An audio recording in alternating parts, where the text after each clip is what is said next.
These questions are really important because it puts to rest this ridiculous stuff that we're seeing on these cable news outlets that, like, you can't say Stu Varney might mute that guy. I can't believe it. That guy was a former Navy SEAL. He now does security services for a living. Who the hell are you, Stu? All right, you monarchist ass. Who the hell do you think you are? Take your ass back to the parliament, bro. Are you crazy? You don't need, no, man, we got enough dumbasses in this country. We really don't need limeys like Stuart Varney making it any worse. You're a maniac. You're trying to kill people here. I know. It really is crazy. And that's the point. Like, you get a significant percentage of Americans that believe it's not a conspiracy.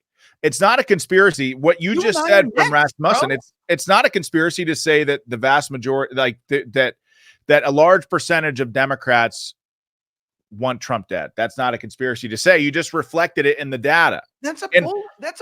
That is a poll that Nate Slimer has been citing for weeks as a reason as to why Kamala is surging in the presidential race. That's the same poll.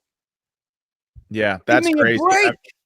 I mean, and what's crazy about all of this, Rich, is that now you even have people like, I got a soundbite I want you to listen to, but you got even people like Dick Blumenthal saying, hey, something is not right. Now, Dick Blumenthal is a crazy, nefarious Trump hater.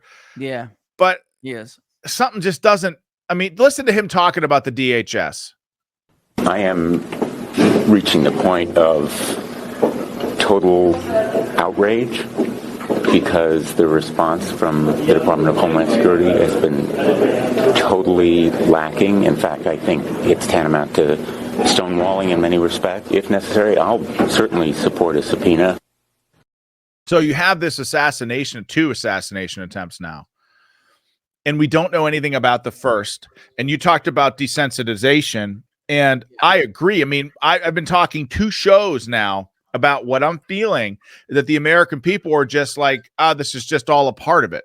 Like, this is just a part of the political process now. That is so unbelievably dangerous that I'm not sure America understands just how fast we could descend into chaos, because our institutions that should be being transparent about what happened are not only not being transparent, they're actively covering things up, so much so that Democrats in Congress are like, what the hell is going on? And you're right. Like, is America, the vast majority of America, going to wake up in time before it's too late?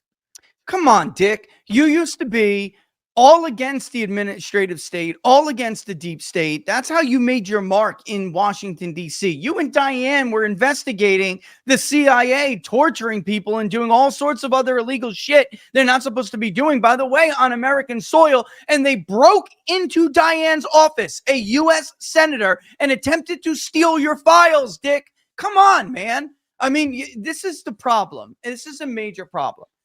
The only representation that we have in that disgusting shithole called Washington, D.C.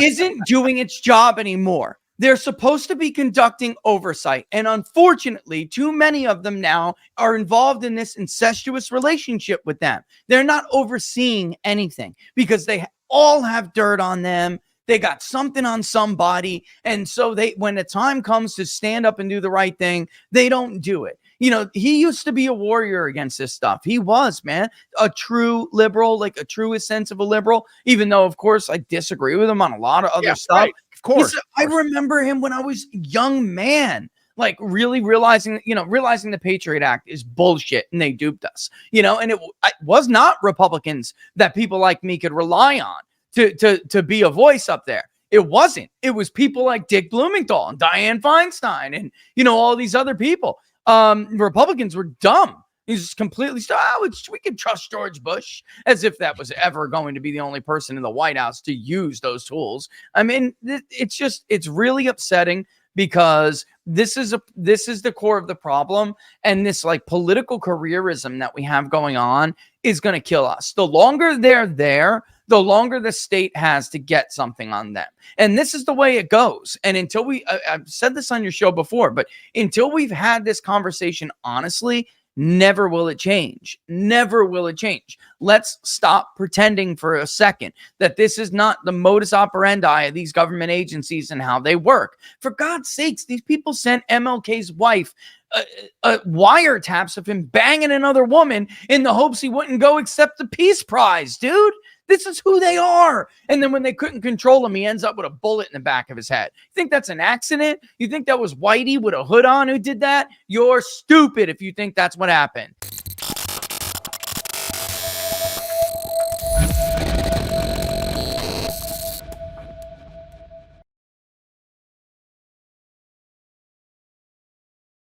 Mike Lindell here, and like you, I see our country being destroyed daily.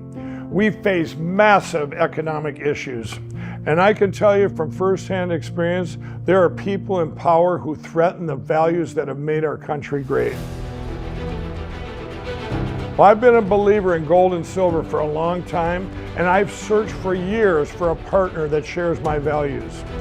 Well, Genesis Gold Group showed me how easy it is to protect your IRA, 401k, or your retirement with gold and silver. Their faith-driven approach to service and stewardship is one that stands out from the rest. To get your free definitive gold guide and get started learning more about investing in gold and protecting your retirement from uncertain times, visit treasureandtrust.com now. Fill out the basic contact form and a member of the team will be in touch. Again, that's treasureandtrust.com or call 855-625-7760.